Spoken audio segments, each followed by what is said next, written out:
Why does Çatalhöyük overlap with this site that shows the foundations of the Indus Civilization from 9,000 years ago? The key to the Indus Civilization, Mehrgarh in Pakistan, is an archaeological complex located at the foot of Bolan Pass in the Kachi Plain of Balochistan, Pakistan, which fundamentally changed the horizons of prehistoric research in South Asia, until its discovery in 1974 by French archaeologists Jean-François Jarige and Catherine Jarige. The settled agricultural civilization of South Asia was believed to have begun suddenly with the Indus Civilization in the mid-3rd millennium BCE. However, the discovery of Mehrgarh pushed that origin back thousands of years and provided a unique record that clearly shows the long and continuous process of transition from a semi-nomadic hunting-gathering society to a complex, settled agricultural society. Located at a geopolitical crossroads connecting the Iranian Plateau and the Indus Valley, this site was not just a simple early village, but a massive crucible of innovation where ideas, technologies, and people intersected. The core argument of this study is that the architectural developments observed in Mehrgarh, from the first mud brick houses and communal granaries to sophisticated settlement planning and technological standardization, were not merely the result of adaptation to settled life. Rather, it aims to assert that this process formed the fundamental grammar of a unique South Asian urbanism that enabled the emergence of large cities like Harappa and Mohenjo-daro in later times. In other words, Mehrgarh was the birthplace of the architectural DNA of the Indus Civilization. 1. The foundation of settled life. Architecture of the Pre-Pottery Neolithic period. Phase 1, approximately 7,000 to 5,500 BC. The structures discovered in the northeastern area of the Mehrgarh site, known as MR3, represent the oldest evidence of settled life in South Asia, showcasing a monumental turning point in human history. These structures physically demonstrate the transition from a nomadic lifestyle based on hunting and gathering to a revolutionary way of life centered around agriculture in one location. The first permanent structure. Form and layout. The earliest dwellings take the form of independently standing rectangular, multi-roomed houses. The most notable feature of these houses is that the interior is divided into 4 sections or small rooms. Within these rooms, layers containing hearths and artifacts have been discovered, suggesting that this place was actually used as a living space. Unlike simple circular huts, the adoption of rectangular houses composed of multiple rooms signifies a fundamental change in social organization beyond just a simple choice of form. While circular structures are easier to build, rectangular structures can share walls and be easily expanded modularly, making them advantageous for forming high-density settlements. Additionally, the ability to functionally differentiate each room for living, sleeping, and storage provided an architectural solution that met the new social demands of agricultural families permanently residing in one place. The main materials for construction during this period were mud or mud bricks. The early bricks were shaped by hand, taking on an elongated cigar shape or a flat base with a rounded top surface, plano-convex, and they were joined together using mud mortar. This technology was groundbreaking for its time, enabling the construction of permanent structures that were on a different level in terms of durability and scale compared to previous temporary dwellings. Connection to the broader Neolithic world. The early rectangular house structure of Mehrgarh is remarkably similar to the buildings of the Pre-Pottery Neolithic PPN period in the Mesopotamian region. This architectural similarity is strong evidence that Mehrgarh did not develop in isolation, but was part of a vast cultural continuum connecting West Asia and South Asia. Through the strategic location of Bolan Pass, ideas, technologies, and even people were exchanged, participating in the massive flow of the Neolithic revolution. This suggests that Mehrgarh was not a remote place in West Asia, but rather a center of innovation that actively communicated with the outside world while achieving independent development. In other words, the architectural style serves as physical evidence of the extensive exchange network of that time. As the concept of place deepened alongside the settled life of funerary architecture, the act of building expanded into the realm of death. The early tombs of Mehrgarh have evolved beyond merely digging pits, taking the form of formal tombs with interiors finished in mud bricks. These tombs often contain elaborate burial goods, suggesting the possibility of a systematized belief in the afterlife and social differentiation. The construction of formal tombs signifies a deep spiritual investment in place and lineage, which became a core psychological foundation of settled life. 2. Integration and specialization. Architectural development in the Neolithic and Chalcolithic periods. Phase 2 to 4, approximately 5,500 to 3,500 BC. The period from Phase 2 to Phase 4 in Mehrgarh marks a significant stage, showing not only a remarkable advancement in architectural technology, but also an increasingly complex social structure. Artifacts from this period are primarily concentrated in the MR4 and MR2 areas, where more sophisticated and specialized architectural styles emerge on the foundation of previous eras. Technological advancement foundations and brick production. Buildings from this period became much sturdier than before. The introduction of a foundation construction method that embeds gravel into the mud significantly improved the stability of structures. However, the most decisive innovation was the change in brick production methods. Moving away from hand molding, bricks began to be produced using molds. This standardized the size of bricks, which became an essential prerequisite for faster and more efficient large-scale construction. The emergence of specialized non-residential buildings, grain warehouses. The most notable architectural development during this period is the emergence of large-scale non-residential specialized buildings. These rectangular structures, built with sun-dried mud bricks, were symmetrically divided into small square units inside. These structures have no entrances, and no traces of habitation such as hearths or household tools have been found, leading archaeologists to interpret them as communal grain storage facilities. It is presumed that access was made through the roof. The existence of such massive grain storage facilities directly proves a highly organized agricultural economy capable of managing a significant amount of surplus production, going beyond mere self-sufficiency.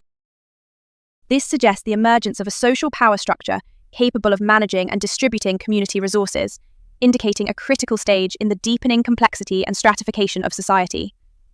The granary was not just a simple building, but a social institution embodied in architecture that guaranteed the survival and prosperity of the community. Comparative analysis of settlement layout and Çatalhöyük. During this period, the residential form in Mehrgarh changed to a densely clustered settlement where individual houses shared walls. Considering that there are no entrances in this arrangement and the initial structure, it is suggested that people may have entered and exited the house through the roof. This is remarkably similar to the architectural style of Çatalhöyük, a Neolithic site in Anatolia, modern-day Turkey. Despite being thousands of kilometers apart, the two sites share a unique urban design concept of dense clustered housing and roof access as a rational solution to maximize defense against external invasions and spatial efficiency. Although the distance between the two locations is great, it is clear that there was a relay trade involving rare resources like obsidian from Turkey and lapis lazuli near Afghanistan at that time. Through this network, it is quite possible that not only goods but also ideas such as "this is how a house should be built" or "this is how farming is done" were conveyed. Tables further clarify the importance of the changes in the era of Mehrgarh architecture and its comparison with surrounding regions. 3. The materials of society. An in-depth analysis of mud brick technology. The most essential element that runs through the architectural history of Mehrgarh is indeed mud brick. This humble material not only served as a means to build houses, but also formed the foundation of the technological level of the society at the time, its strategies for environmental adaptation, and the architectural traditions that led to the later Indus Civilization. Universal building materials. Sun-dried mud bricks were the most common building material, not only in Mehrgarh, but also throughout ancient West Asia and South Asia. The reason is clear. Made from easily accessible soil, water, and sand found in alluvial plains, they were mixed with chopped straw or rice husks as reinforcement to increase tensile strength and prevent cracking during the drying process. This was a very efficient technique that achieved maximum effect with minimal effort. The evolution of technology. From handmade to standardized, the mud brick technology in Mehrgarh continuously developed without stagnation. Phase 1. Early Neolithic. The hand-molded flat bricks had irregular shapes, making it difficult to build intricate walls. Bronze Age after Phase 3. The introduction of wooden molds revolutionized brick production. By using molds, it became possible to mass-produce rectangular bricks with consistent size and shape. This standardization changed every aspect of construction. Standardized components allowed for stronger connections, dramatically increased construction speed, and, above all, enabled complex architectural plans to be designed in advance and executed as intended. This signifies the emergence of systematic thinking, which is essential for urban construction, going beyond mere technological advancement. Without the concept of standardized components, it would be impossible to mobilize a vast workforce to build a massive city. Functional advantages. There were several functional reasons why the people of Mehrgarh preferred mud bricks despite being able to obtain stones from the surroundings. Insulation. Mud bricks served as excellent insulators, effectively blocking heat and cold in the harsh climate of the Kachi Plain. Soundproofing. The soundproofing effect that blocked noise in densely populated living environments was also an important advantage. Cost-effectiveness. The abundance of raw materials and low production costs were crucial factors in maintaining large settlements. The transition to fired bricks in the Indus Civilization stands in stark contrast to Mehrgarh's tradition of sun-dried bricks. which is evident in the large-scale use of fired bricks during the mature phase of the Indus Civilization. Fired bricks had exceptional resistance to water, making them essential for constructing cities in the floodplain areas of the Indus River and for building sophisticated drainage systems, baths, and wells. However, the production of fired bricks required a massive amount of fuel. This was a resource issue that was not considered during the Mehrgarh period, but it was a key challenge for the Indus Civilization to maintain their cities. The history of brick technology reflects the changes in adaptation to the environment and expansion strategies. While the mud bricks of Mehrgarh were a product of local adaptation to stable alluvial floodplains, the fired bricks of the Indus Civilization were a technological choice to aggressively expand into more dangerous and dynamic environments. 4. The blueprint of cities. Evidence of urban planning and infrastructure. The Mehrgarh site was not merely a collection of houses, but a place where the principles of urban planning were first experimented with and developed in South Asia. Beyond the chaotic growth of villages, traces of intentional planning have been discovered, which became the prototype for the sophisticated grid plans of later Indus cities. Initial principles of planned layout. Consistency of orientation. From the earlier stages, buildings were consistently arranged according to the basic orientations of east, west, south, and north. This could be for practical reasons, such as considering sunlight or wind, or it could have symbolic meanings reflecting a worldview. Either way, it clearly shows that there was a construction principle shared by the entire community, not. The fact that the concept of such planning and the social mechanisms to enforce it already existed in the Neolithic era is very significant. Organization of space. As settlements developed, spaces began to differentiate according to function. In later periods, residential areas and storage areas were clearly distinguished, and wide open workspaces for handicraft activities such as bead-making or metalworking were established around them. This functional division of space, known as zoning, is a key characteristic of planned urban environments. The evolution of the circulation system. The densely packed, pathless settlement structures that were similar to Çatalhöyük gradually evolved. By the time of the Indus era, housing blocks began to be separated by small passages or streets, and buildings were interconnected through entrances made in the walls. This marks a significant change that foreshadows the birth of the street grid that would be completed in the Indus Civilization. Early infrastructure and environmental management. The residents of Mehrgarh did not merely adapt to their environment, they actively controlled and managed it. River embankments. Evidence has been found of buttressed retaining walls built to protect the settlement from erosion and sedimentation caused by the Bolan River's flooding. This demonstrates a conscious effort to recognize environmental risks and address them through engineering techniques.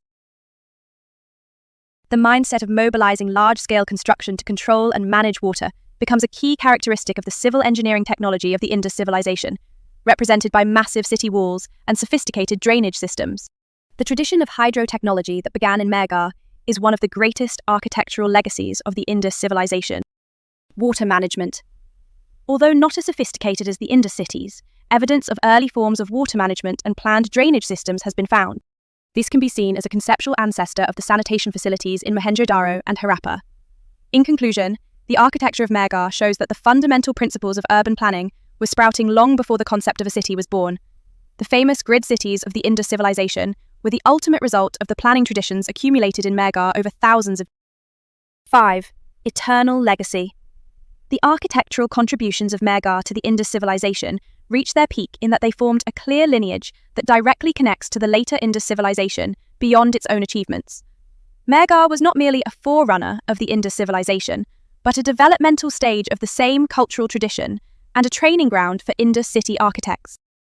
The unbroken chain of development between Mehrgarh and the Indus Civilization can be understood as a long-term research and development R&D process spanning thousands of years. For over 4,000 years, the residents of Mehrgarh experimented with and refined all the key elements of urban life, including settled housing, storage of surplus production granaries, standardization of technology stand. This was a slow and repetitive process of trial and error. Around 2600 BCE, when a large population migrated to the Indus Plains, they did not need to invent these concepts from scratch. They already possessed a perfectly developed architectural and urban toolkit and only needed to apply it on an unprecedented scale in a new environment. Therefore, without the thousands of years of learning curve spent in Mehrgarh, the rapid urban explosion of the Indus Civilization would not have been possible. Continuity of urban planning. The famous grid city planning of Harappa and Mohenjo-Daro directly inherits and develops the principles of basic defense settings, functional spatial division, and street network development that first appeared in Mehrgarh. Continuity of structural forms. The massive granaries of the Indus cities are direct descendants of the compartmentalized storage facilities pioneered in Mehrgarh. The fact that basic architectural concepts and functions have been preserved strongly suggests the continuity of socio-economic organizational structures. Continuity of architectural technology. The brick construction technology of the Indus Civilization was built upon thousands of years of accumulated experience in Mehrgarh. The principle of standardized mold-made bricks was established in Mehrgarh, and the Indus Civilization merely applied this principle to new materials-fired clay to respond to new environmental challenges, flooding. The continuity of infrastructure, exemplified by the water supply and sanitation systems of the Indus Civilization, represents the pinnacle of an engineering tradition that began with the river control structures of Mehrgarh. By the time Mehrgarh was gradually abandoned between 2600 and 2000 BCE, the Indus Civilization was entering its mature phase. This was not a collapse of culture, but a relocation of populations as the center shifted from the hilly regions of Balochistan to the fertile Indus plains. All the architectural knowledge and traditions accumulated during this process were transferred, forming the foundation for the remarkable architectural achievements of the Indus cities. Such a strong architectural continuity suggests that Mehrgarh and the Indus Civilization are not separate cultures, but two stages of a single grand civilizational tradition. The architectural grammar developed in Mehrgarh is essentially the same language used by the architects of Mohenjo-Daro, differing only in the more advanced vocabulary, baked bricks, two-story buildings. Conclusion. The relationship between the Fertile Crescent and the Indus Civilization, as seen through Mehrgarh and Çatalhöyük. Geographically, they are thousands of kilometers apart, with Turkey, Anatolia, and Pakistan, Balochistan in between. But Çatalhöyük and Mehrgarh are remarkably similar in that they both represent icons of settlement and innovation during the Neolithic period. Although there is a cautious stance in academia regarding whether there was direct, large-scale exchange with the technology of the time, I will summarize the phenomena that emerged during the spread of the Neolithic package: agriculture, settlement, brick construction. 1. Similarities in architecture. Clustered houses and mud bricks. The most visual commonality between the two sites is their architectural style and the structure of the villages. Sun-dried bricks, mud bricks. Both places use sun-dried mud bricks as the main material. Tightly packed structure. The houses are built closely together, sharing walls like modern apartments or townhouses. A village without alleys. Especially in Çatalhöyük, there were no roads between the houses, so roofs were used like paths and access was through ladders. Similarly, densely packed sections were found in the early stages of Mehrgarh. 2. Economic foundation. The beginning of agriculture and animal husbandry. Both sites demonstrate the process by which humanity transitioned from foraging to becoming producers. Major crops. Wheat and barley were cultivated. Domestication. Goats and sheep were raised, which became sources of food as well as clothing wool. Storage facilities.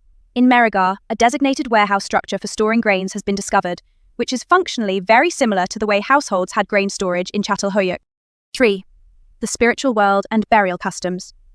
Beyond the simple issue of living and eating, there are intriguing commonalities in the way death is approached. Burials within residential areas. In both places, the dead were buried not far from the living, either beneath the floor of the house or within the residential area. This indicates a shared belief in living alongside ancestors. Burial goods. Jewelry made from shells, beads, etc. was buried together. In particular, the blue lapis lazuli found in Mehrgarh and the obsidian from Çatalhöyük suggest that both regions were central to long-distance trade networks. 4. Artistic sensibility. Statues and sculptures. Similar aesthetic standards can be seen in the artifacts symbolizing the two sites. Views on the connection between the two civilizations. Although the distance between the 2 points is great, it is clear that a down-the-line trade existed, mediated by rare resources like obsidian from Turkey and lapis lazuli near Afghanistan. Through this network, not only goods but also ideas such as "this is how houses should be built" or "this is how farming is done" could have been traded. The two sites are closely related to the Neolithic diffusion model, which is still a very hot topic in modern archaeology. It's not just a coincidence that they are similar. The perspective is that cultural genes, ideas, and actual population movements flowed eastward from the Fertile Crescent. Let's summarize the key evidence supporting the connection from Mehrgarh to the Indus Civilization. 1. The eastward movement of the Neolithic package. The agricultural revolution that began in the Fertile Crescent, such as Çatalhöyük, spread eastward like a domino effect. Crop lineage. The early wheat and barley found in Mehrgarh are not wild varieties, but already improved strains. This indicates that seeds improved over thousands of years in West Asia, Levant, Anatolia, were transmitted through the Iranian plateau to the Indus borderlands. Transfer of technology. The techniques for making mud bricks and the methods of raising domesticated goats, sheep, show remarkable continuity with those of Çatalhöyük. 2. The Iranian plateau. A bridge of civilization. Between Çatalhöyük and Mehrgarh lies the vast bridge of the Iranian plateau. Early settlements. Sites like Tepe-Sialk and Choga-Bonut in Iran served as a technological buffer zone connecting the western Mesopotamia and the eastern Indus. Trade networks.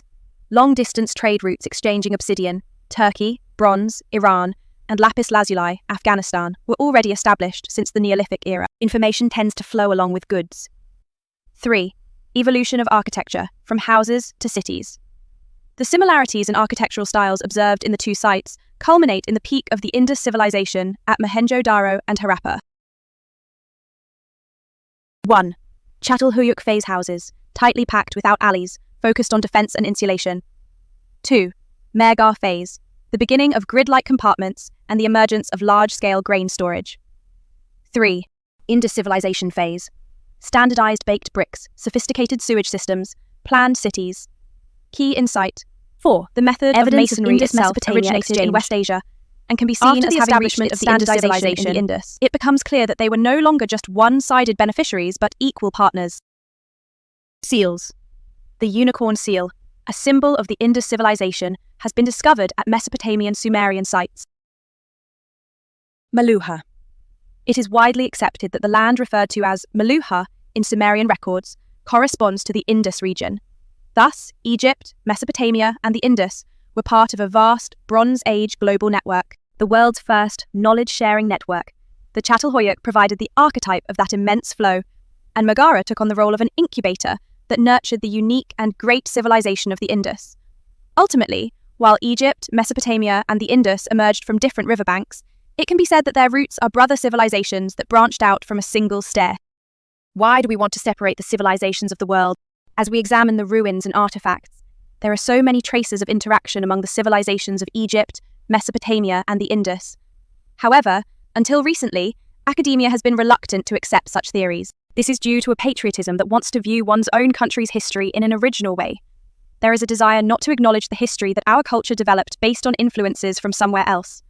This perspective has created a tendency to view world civilizations as disconnected. However, with the development of the internet and the growth of AI, we are now able to compare various historical sites and artifacts from around the world, revealing the problems with this distorted patriotic history. Although the existing conservative perspectives still dominate academia, it won't be long before a world history that properly understands the ancient world will be discussed. In a way, isn't it true that as humanity engaged in more diverse exchanges during the prehistoric era without borders, the emergence of nations in historical times has led to the infringement of the freedom of exchange, causing present-day people to fall into the error of viewing exchanges as a product of modern times? This phenomenon is a chronic issue, referred to in academia as methodological nationalism. As modern states were established from the 19th to the 20th century, history has been used as a tool to establish national identity, leading to the narrative that the roots of our culture emerged from unique and isolated places being welcomed. Let's explore some interesting points that support the perspective of free exchange in prehistoric times versus national isolation in historical times. 1. The filter created by the modern illusion of borders. We view the past with the current map in our minds. However, for prehistoric humans, Turkey, Iran, and Pakistan were not countries with impenetrable lines, but merely routes of resource flow. The power of networks. The obsidian from Çatalhöyük came from hundreds of kilometers away, and the lapis lazuli from Mehrgarh crossed the Afghan mountains. The contagion of ideas. Agricultural techniques and brick-making methods had no patents, so beneficial information spread at the speed of light for survival. Before the emergence of the massive filter called the nation-state, humanity likely enjoyed a more flexible, open-source culture. 2. Why did academia choose originality over exchange? A patriotic, historical perspective played a significant role. The complex of being the birthplace of civilization. Each country wants its territory to be the birthplace of civilization. If the Indus Civilization were acknowledged as an extension of the Neolithic revolution in West Asia, there exists a conservative view that feels it would damage national pride. Misunderstanding the absence of evidence as evidence of absence. In the past, it was difficult to find subtle commonalities between archaeological sites due to technological limitations. However, Now AI and big data analysis are comparing thousands of pottery shard patterns, brick specifications, and genetic DNA information to uncover connections that we had not seen before. 3. The paradox of historical eras. The barriers created by the emergence of states.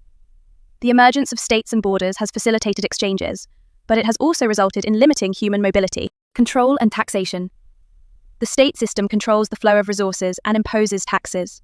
As the ideology that divides us and them strengthens, the once free exchanges of prehistoric times have gradually transformed into limited forms such as official diplomacy or war.